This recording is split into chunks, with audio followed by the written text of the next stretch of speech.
The King and the Foolish Monkey story. Once there was an able king ruled in a kingdom. He loves animals, so that he had a pet monkey. This monkey was a fool, but was treated royally and moved freely in the king's palace.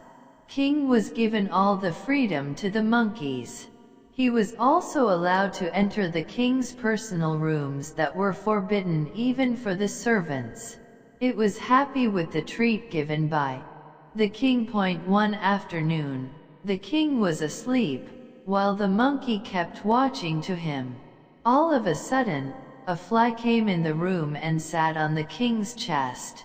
The monkey influenced him away, but the fly would only go away for some time and return on the king's chest again. The monkey got very angry and excited with this fly's activity. The foolish monkey started chasing the fly with a sharp weapon. As the fly sat on the king's chest again, the monkey hit the fly with all his strength. The fly flew away unharmed, but the king was severely wounded in the chest and at last he died. Moral: beware of a foolish friend. He can cause you more harm than your enemy.